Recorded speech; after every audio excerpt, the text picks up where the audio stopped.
Hello everybody, welcome back to my booktube channel. My name is Safa and today I'm going to be giving you a book review for The Blood Traitor by Lynette Noni.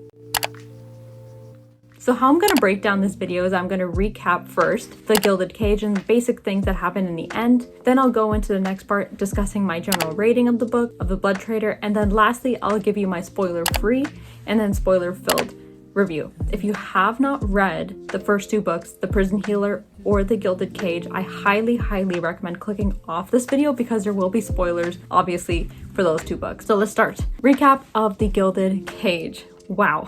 A lot of things went down in this. Kiva betrayed everybody, first and foremost. Jaren was stabbed by Zulika using that special dagger, and his magical abilities were stolen from him.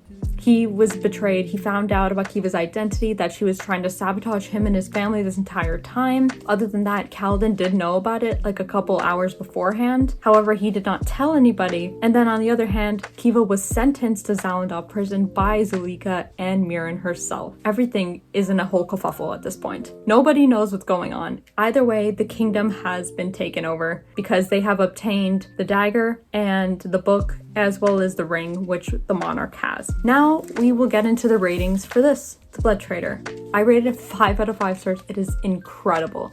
Such a great conclusion to the story. I haven't read something this good for a YA fantasy in a long time. So this is really refreshing and such a great take on this kind of story. So now I'm going to start my spoiler-free section. So where to begin? So I think I want to highlight the side characters first. They were so well done in this book. Usually you see in a lot of YA fantasies that side characters don't really play much of a role in comparison to the main ones. Like they usually do just the fighting or they just have some bantering conversation. Like they don't really add substance to the story.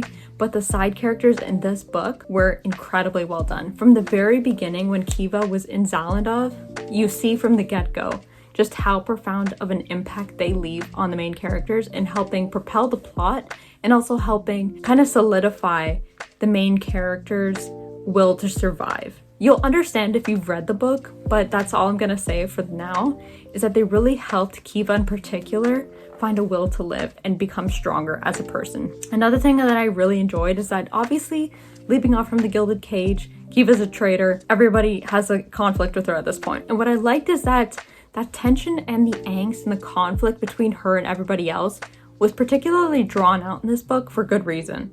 Like you can't just forgive someone that easily for basically betraying your lover, your friends, and their entire kingdom. And I'm glad it was drawn out because by having that kind of conflict drawn out between her and the other characters, it really allowed Kiva herself to become stronger both mentally and physically and emotionally as well because she was isolated from everyone else. It allowed her to not be dependent on other people and grow and reflect on what she's done and her actions and how they've kind of affected everyone else. Now, it didn't extend to the full end of the book, which I'm glad, or else that would have been too long, but it was good enough to a point where you felt that she earned everyone's forgiveness and she did the right things to gain it. So that being said, I like the fact that there wasn't a specific moment or action that Kiva did that just warranted everyone to trust her again. It was gradual.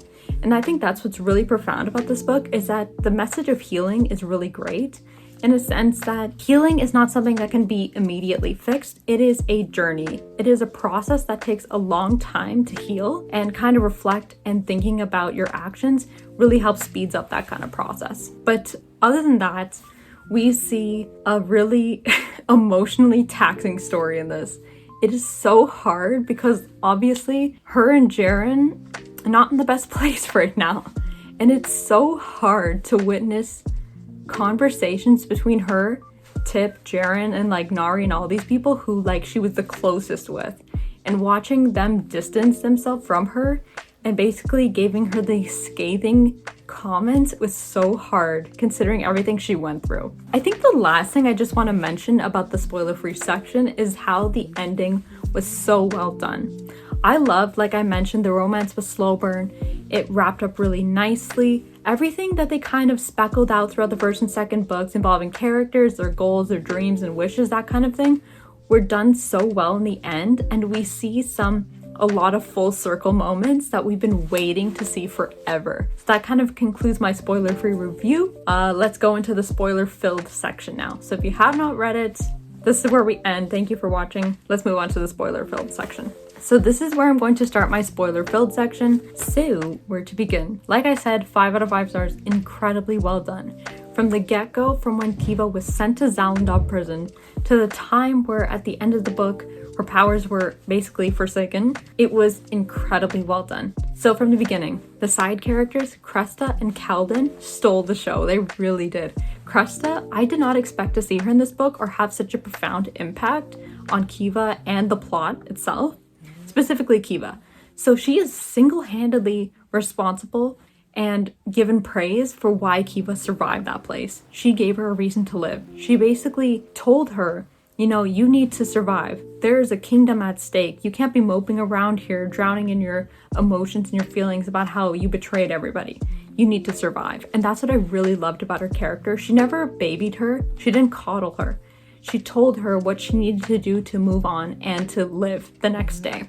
And that's what I loved, that their friendship was very slow burn, but it was trusting. You could see them really lean on each other for those kinds of emotions they needed to express. And that's what I really loved about Cresta. She was always that kind of, not emotional anchor, but she would always tell Kiva the things that she really needed to hear, whether it was harsh or not. And then we have Calden. I love him. I've always loved him. You know, his nicknames are really ridiculous, Sweet Cheeks and whatnot, but like the best friend type of bantering relationship, he was Kiva's emotional anchor. He always was and he always will be, whether Jaren was an asshole to her or not. But then again, he has reason to be because obviously Kiva betrayed him. But Calden was the superstar of the show. When he like quote unquote almost died at the end, I was freaking out because I was like, what? You can't kill off one of my favorite characters? I was so upset. But then it turns out apparently the witch person, what was her name? I forgot. She gave Tip a potion that would heal Calden. Eventually worked out in the end, so I was like, okay, whatever works, he's still here. Another thing I really enjoyed about this book was definitely the long stretched angst and tension and conflict between Kiva and everybody else, because she basically betrayed everybody. But what I loved is that it wasn't a specific moment or action that Kiva did where everyone just instantly forgave her of her actions. I like that it wasn't like that, because if it was, it would have felt unrealistic and it didn't feel like she truly did something to warrant their trust. But what we see in this book was so well done, because we see through her actions by saving Nari from almost being killed, that Nari eventually came around to kind of trusting her again. Maybe not completely, but kind of getting around to that point where she can believe Kiva is actually there for their cause and helping to save the kingdom. Then we move on to Tip. Obviously Tip's a child. He really wanted to trust Kiva the entire time. He was really upset when she didn't tell him about anything. But I love their relationship. It's very much like a mother-son type of relationship. But seeing Tip kind of forgive her and tell her it's okay, but you should tell me these things again, was really, really sweet. I really loved it. And then we have Jaren. It was so hard and emotionally taxing to read his point of view and like hear his scathing comments sometimes. Like him telling Kiva, like, after this is over, you and I will never have to see each other again. That was like a stab in the heart. It really was. Now, yes, he has all the reason to be mad at her, but like, sometimes it was a bit too much. I was hurting for her. Now, I love the pace and the length of which their conflict especially was drawn out, because it wasn't too long and it wasn't too short. I felt like if it was shorter than that, it would have felt a little unrealistic, and that Kiva didn't really reflect on her actions enough to say, you know, you were right and I was wrong in this case, and that I need to like earn your respect and your trust again. That's what I wanted to see, and that's what Lina delivered. What's also really good about the drawn out conflict is that it really did allow Kiva to grow independently in terms of being a stronger person physically and emotionally. But what I liked is that she really stuck through it, and that she willingly chose to move forward and help her friends gain back their kingdom, even if it was a cost to her and her family. The last part of this little spiel review is the ending. I love this ending so much. Everything that should have happened, and some of the things that we wanted to see did happen. Now, some of the things were unexpected, but I really did enjoy it nonetheless. So first things first, Warden Rook is gone. He is sentenced to Zalendov himself. He is no longer the warden. It's that spy guy. I forgot who he is, what his name is, but he is the new warden, I think, or temporary. And then we see Zulika is also sentenced to Zalendov. They have new laws and kind of rules about who can and cannot be sentenced and like what their crimes kind of warrant in the prison. That was great. Jaren's powers have returned, all 4 of them. However, Kiva's had actually been taken away. Now, I'm not mad at that because there was always this kind of emphasis placed on her powers, like if she used it for the wrong reasons, it would curse her like it did her mother.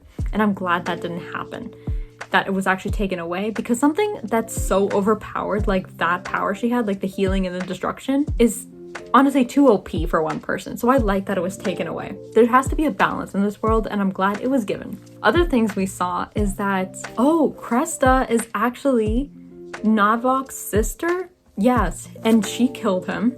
He's gone. She's the new queen of the land, and everyone's friends again.